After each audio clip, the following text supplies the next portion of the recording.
Hi, hello everyone. As the world grapples during these unprecedented times on this major healthcare crisis with nearly 27 million COVID affected cases and nearly 900 deaths due to this pandemic, with global population in some kind of a quarantine, it is no doubt that the entire economy world over is paralyzed. All nations are rolling out massive physical and monetary stimuli to help their economies in this ongoing turbulence, amounting to almost 10% of the GDP in many of the cases. Major global economies are responding to this recession due to this pandemic by adopting several measures, including printing of money.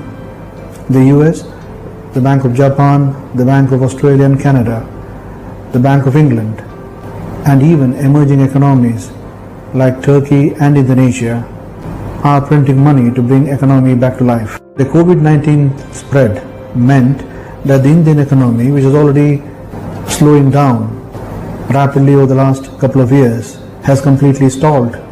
With the nationwide lockdown, the incomes have fallen down, and so is the demand for goods and services, and also the consumption levels. In other words, the demand for goods and services have considerably come down. What can be done to boost demand? People need money, but of course, who will give them the money?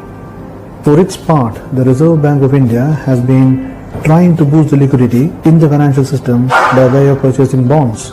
But most banks are unwilling to extend new loans as they are risk averse, and this process will take a lot of time. Having said that, the government's finances were already overextended going into this crisis, with its fiscal deficit well over the permissible limit.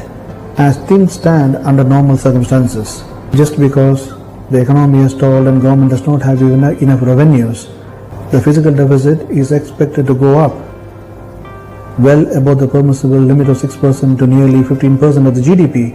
In the month of May, government came out with a 20 trillion rupees stimulus package in order to counter this pandemic and to boost the economy. Since then, several ideas have been floated how to deal with this without affecting or giving much strain to the current fiscal deficit. Among the various suggestions are the printing of money, using foreign exchange reserves and household gold. How far this is practical and whether government will be able to escape this additional debt burden of the stimulus bill, let's discuss in this video.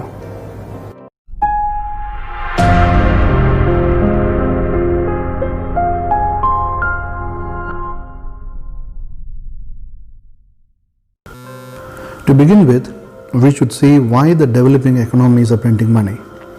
Now, basically, in developed countries, governments can print money, spend it and create employment during the process. But this is not so easy for a developing country where paying taxes honestly is not a rule.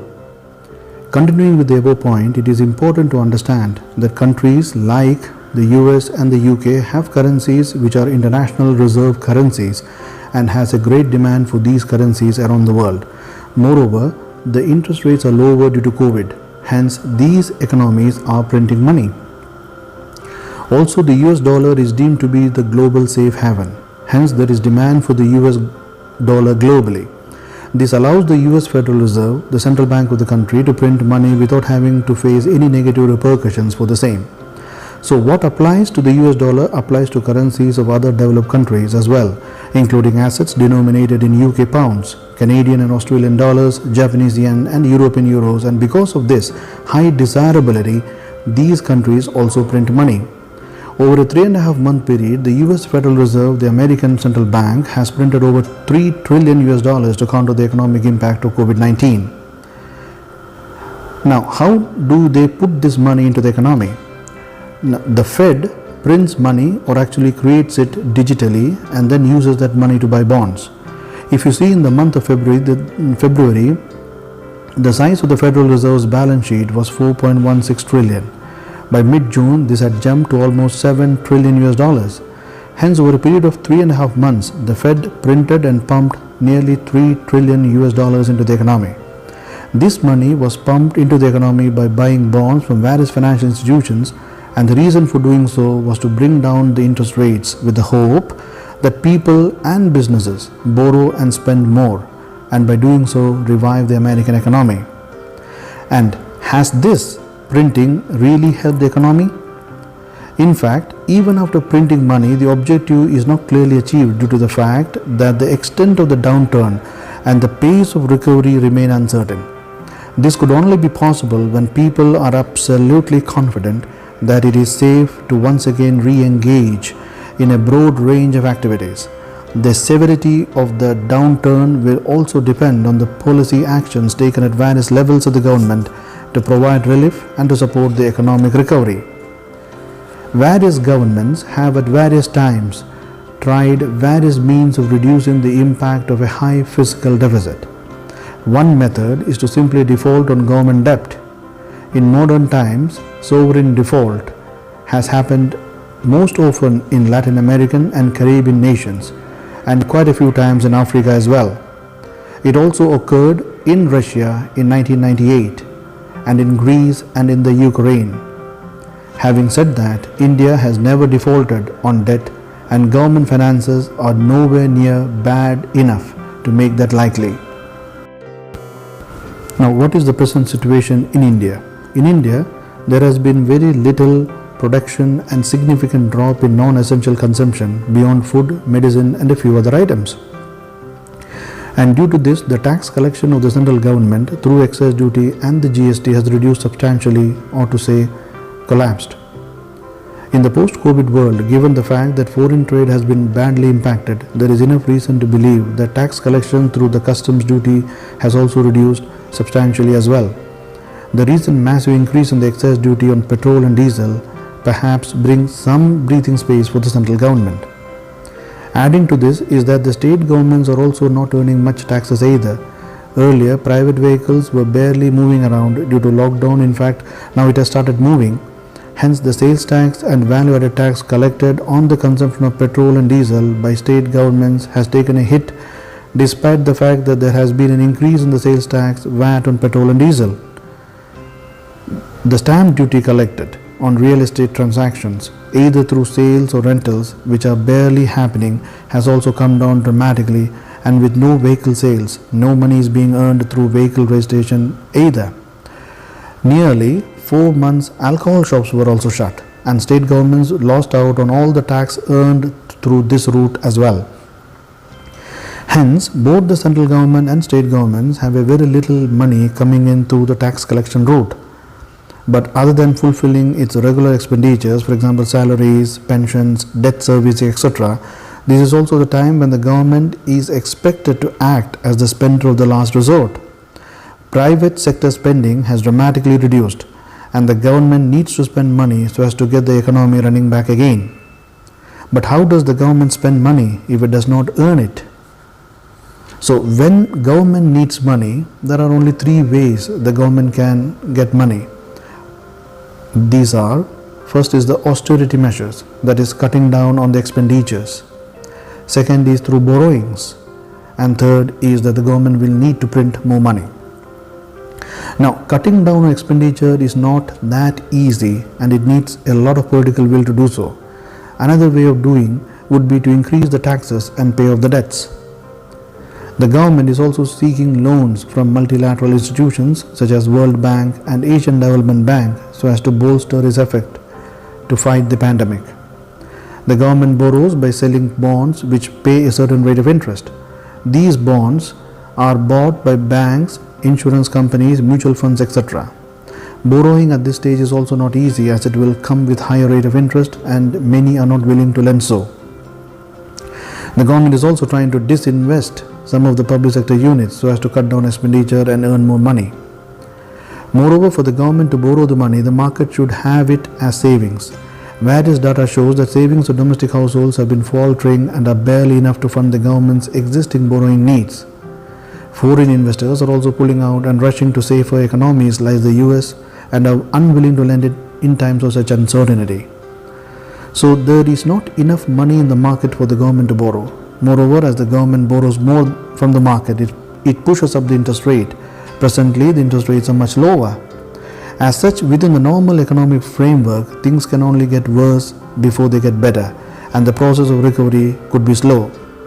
Typically, under such crisis situation, the banks need to cut interest rates, the government needs to spend more money, and if these two don't work, then the central bank need to print more money for the government to spend more. Now the question is, if the Western economies can print and spend money, why can't we?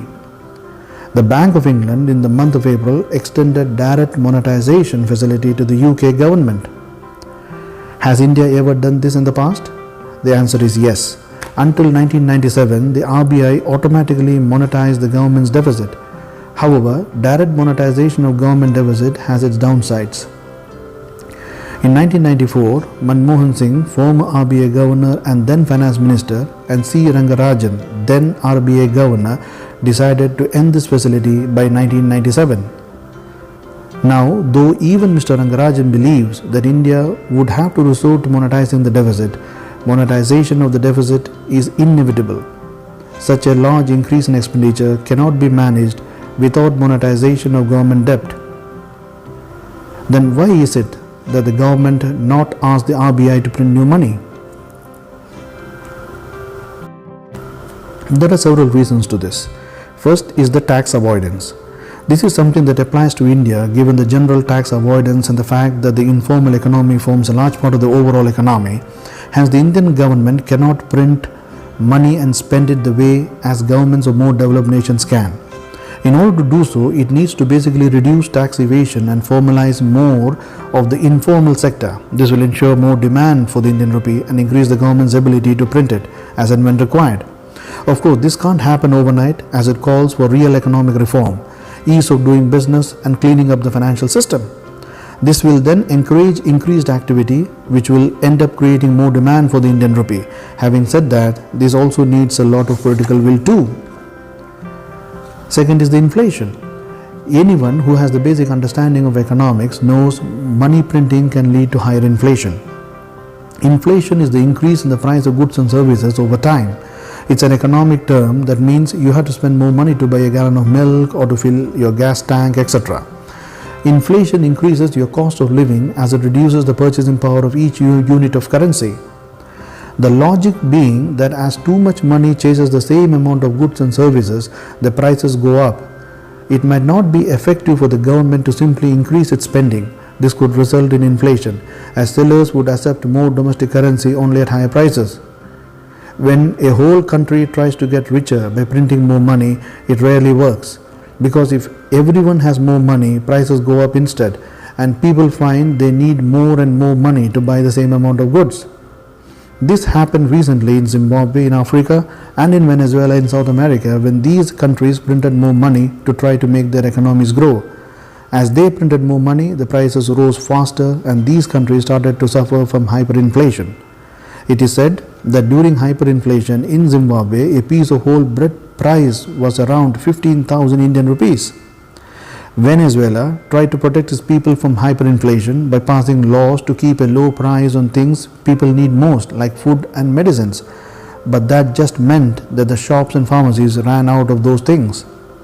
So, in order to increase the economy, the country should increase production, sell their goods to other countries, increase the exports and raise the economy. The government and RBI should work in maintaining the balance between production and currency rotation in the hands of people. So printing money can't be a solution to raise the economy. When you have more money and less things to buy, then the money will lose its importance. The currency note will then become just a waste paper. Another reason is the exchange rate implications. Money printing by the government can have exchange rate implications as well, meaning that if the government spends too much, this might set off pressure to depreciate currency. As such, even though the government can afford to spend more, they might choose not to do so to protect their exchange rates. What does that mean? There is nothing forcing foreigners to hold assets in Indian rupees, especially if more of it is being created from thin air. They can sell out of the stock market, the bond market, the real estate market and so on. When they do this, they will want to convert Indian rupees into foreign currencies, particularly the US dollar, which will then again increase the demand for the US dollar against the Indian rupee and lead to a depreciation in the value of the Indian rupee against the dollar. This can lead to a currency crisis as what happened in mid-2013.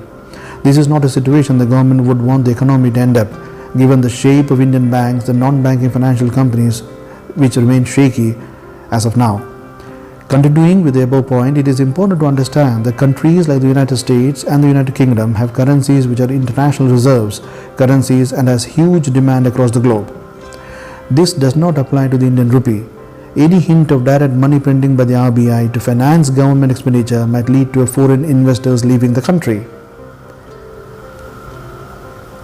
The other argument against direct monetization is that government are considered inefficient and corrupt in their spending choices. For example, whom to bail out and to what extent. Wealth is not created by printing money, it is only represented by money. When governments do print more money recklessly, you get inflation and even hyperinflation. So what can be the conclusion and the way forward? Now the main argument against printing money pertains not much to its initiation than to its end. For that matter, this tool provides an opportunity for the government to boost overall demand at the time when private demand has fallen, as it is today. But what is important is that the government should act sooner rather than later to avoid any other crisis. Government expenditure using this new money boosts income and raises demand in the economy, and as such it will fuel inflation. An increase in inflation to a certain extent is healthy, as it will encourage business activity which has subdued now. This is because of the huge demand destruction that has happened in the past couple of months. In this scenario, the chances of more money chasing the same set of goods and services and leading to a price rise are minimal.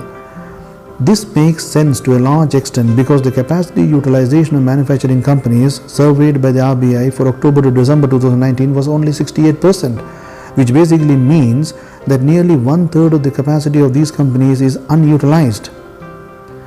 For June to September 2019, the figure was 69%. The capacity levels and the GDP has further fallen down as of today, since the RBI started measuring this metric from April 2008 onwards. What this means is that the private consumption in India had been slowing down even before the pandemic. This has led to manufacturing companies utilizing a lower part of their production capacity, and the scenario is getting worse since December 2019.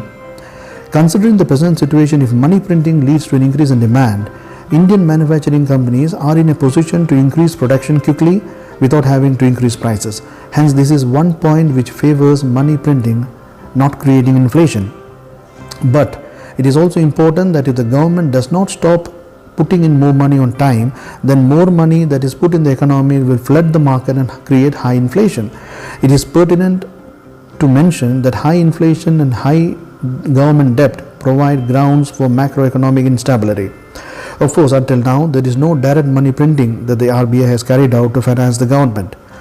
So, to what level should government debt be ideally limited? There is nothing like ideal level of debt which is set out, but most economists believe developing economies like India should not have debt higher than 80% or to 90% of the GDP, which presently is 70% of the GDP in India. What would be ideal is that the government should commit to a predetermined amount of additional money or borrowing for that matter and reverse the action once the crisis is over. That will be the only way to retain market confidence going forward. Having said this, most important challenges in the world are always unique. Events like this pandemic, which need spontaneous intelligent responses, great judgments so as to reflect interpretation to such crisis situation, which means that the government need to decide whether money needs to be printed or not in consultation with various economists. After all, at the end of this is more a political decision than an economic one, and whether the government is willing to take this decision. As of now, we have to watch and see. Thank you and see you soon.